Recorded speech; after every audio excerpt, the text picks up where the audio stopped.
Anti, തെറ്റെന്റെയാ. ഞാൻ കാരണം ശ്രീ വിഷമിക്കരുത്. ആന്റി വലിയ മനസ്സ് കാട്ടണം.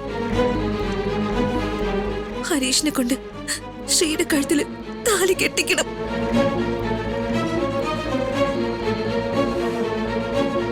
പ്ലീസ്.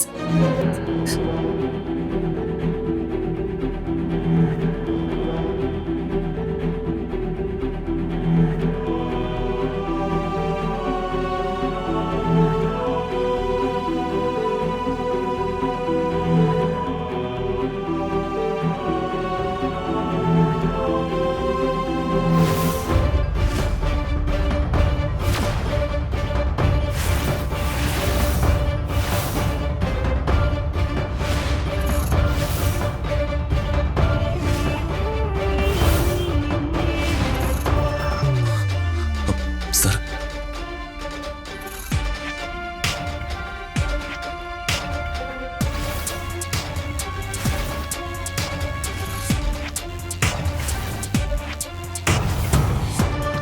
തൃപ്തിയായോ നിനക്ക്? സർ, കൊട്ടാരം പോലുള്ളൊരു വീട്ടില് സർവ്വ സുഖങ്ങൾക്കുമിടയിൽ ജീവിച്ചൊരു പെൺകുട്ടിയായി ഇവള്. അവളെ തെരുവിലേക്ക് ഇറക്കിക്കൊണ്ടുവന്ന് നിന്റെയും നിന്റെ വീട്ടുകാരുടെയും സ്വാർത്ഥ താല്പര്യങ്ങൾക്ക് വേണ്ടി കണ്ടവരുടെയൊക്കെ കാൽവീഴ്ച യാചിക്കുന്നു.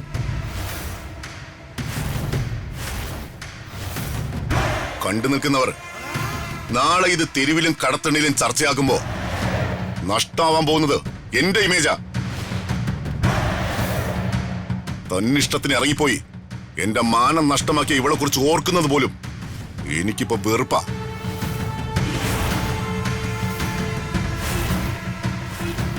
പക്ഷേ ഇവൾ അപമാനിക്കപ്പെടുമ്പോ നിങ്ങളൊക്കെ കാരണം സമൂഹത്തിൽ തരം താഴ്ത്തപ്പെടുമ്പോ നശിച്ചുകൊണ്ടിരിക്കുന്നത് എന്റെ സൽപ്പേരാ.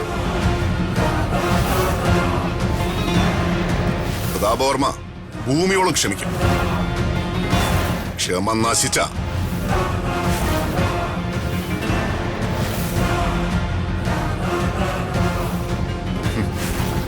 കർമ്മബലം അത് അനുഭവിച്ചേ മതിയാകൂ.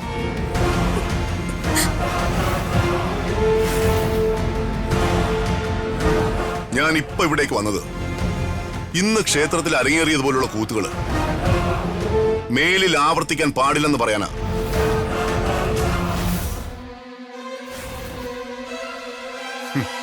രാജുവിന്റെ അച്ഛനും അമ്മയും പോലും ഉണ്ട ചോറിന് നന്ദി കാണിക്കില്ലെന്ന് എനിക്ക് മനസ്സിലായി. അല്പമെങ്കിലും നന്ദി ഉണ്ടായിരുന്നെങ്കിൽ ഇത്രയും കാലം അന്നം തന്ന ആളുടെ മകളുമായി മകൻ വീട്ടിലേക്ക് കയറി വന്നപ്പോ ഇങ്ങനെ പലപ്പോഴായി ആഘോഷമാക്കി പത്താളെ കാണിക്കാൻ പൊതുസ്ഥലത്തേക്ക് ഇറക്കില്ലായിരുന്നു. സാറേ, അത് ഞാൻ വിശദീകരണം ആവശ്യപ്പെട്ടോ? സന്തോഷമുണ്ട്. തന്നിഷ്ടത്തിന് കാമുകനോടൊപ്പം വീട് വിട്ടിറങ്ങിയ ഋതികയുടെ അവസ്ഥ കണ്ടിട്ട് ഒരുപാട് സന്തോഷമുണ്ട്.